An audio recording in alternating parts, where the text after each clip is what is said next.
Gusto nyo bang makilala ang inyong business, kumita, sumikat at maging patok online or TV? Get more customers and grow your business. Advertise now. From the studios of Litter News Philippines, Errol Dakabe of Tamaong Aset.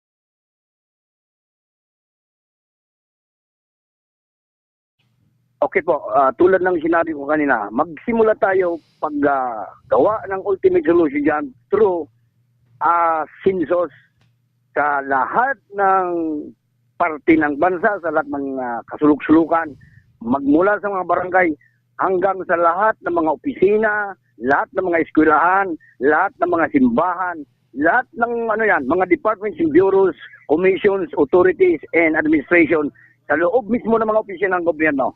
Nandyan matatalakay at makikita natin ang lahat ng operation illegal. Ayan. Dito sa baba, sa barangay, magkalat tayo ng mga volunteer. Hindi na magasto yan eh. Actually, hindi magasto yan kung talagang kumanap na sila ng totoo na magtatrabaho at magsiservisyo ng totoo. Mayroon tayong tinatawag na intelligence fund. Bakit hindi sila mag-conduct ng census na yan?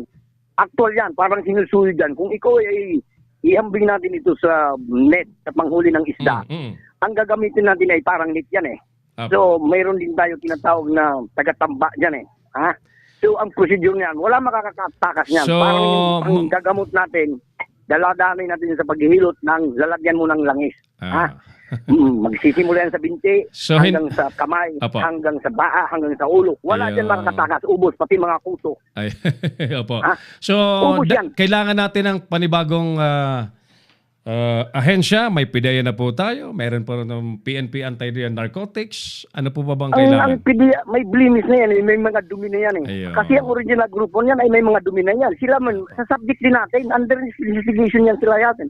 We have to impose investigation of all organizations, associations, federation, unions, cooperatives, organizations, religious organizations, mga eskwelahan, mga bahay, lahat yan under investigation. Lahat ng opisina ng gobyerno, from the office of the president down to the judiciary, legislative body, senador, mga congressman, dyan lahat ng opisina, imbestigan yan, sisinsusin yan, lalatakan natin ng basnig yan, ng net yan, para natin, di ba, yung pinakamaliit na dyan, na panghuli ng mga hipo na maliliit. Ubos. Ha? Troll, yan, parang pati troll. Mga kuto, Troll. mga troll, ha?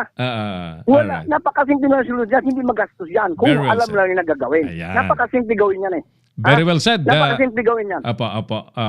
Engineer, Tuturo natin sa kanila ang mga mga procedure kung paano gawin yan. Napakasimple. Ayan. Throughout the country, we can do that. Throughout the country, in a 15 minutes, at schedule yan, mabilis lang yan. ayan. Very well Hindi said. yan matagal. Very well Mabilis said. yan. Very well said, Engineer. Thank you, sir, sa wisdom po ninyo. Maigsiman ng ating panahon pero malaman po ang ating napag-usapan. Ulitin natin po ito, Engineer. Ay, maraming salamat po. Maraming pagkataon ba akong pagmalain, tawagan ninyo ako at maraming tayong nilalahad dyan. Alang-alang sa solusyon sa mga problema ng bansa at saka para naman sa kasaganaan sa darating na panahon. Thank you so Maraming much. salamat po. Magandang hapon po, Engineer Hill Alamasco. Isa pong environmental advocate ang ating kausap. Balikan na po natin yung ating mga tampok na issue. NBI, kinasuhan na po si ex-BOC Chief La Peña dahil sa magnetic lifter Cebu na may Cebu.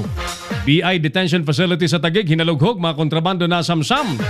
14 na sasakyan nagkarambola, 14 din po ang sugatan sa Coronadal. Dahil sa pagtaas ng baha, higit sa 500 residente pinalilikas na sa Davao.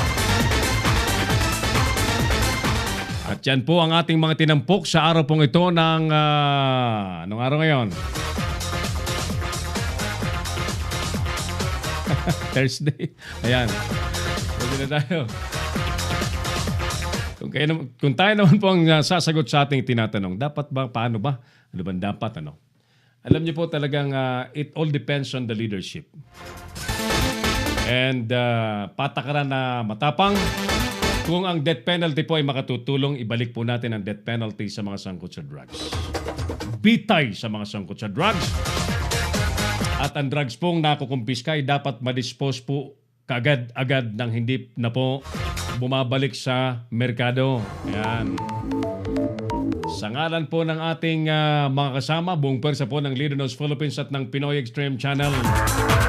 Ang ating palatuntunan po ay pinilipad sa hapong ito ni Clarence Andaya habang nakamasid si Earl Nico Dacame. Ang ating operations head, Engineer Oliver Licop, ay nakaremote pa rin po sa atin.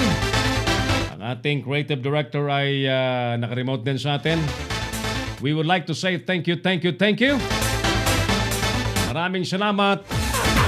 Magandang hapon at God bless Pilipinas! Inyong napanood ang mga batas na banat ni Errol Dacame sa Kamaong Asero. Abangang muli dito sa Leader News Philippines.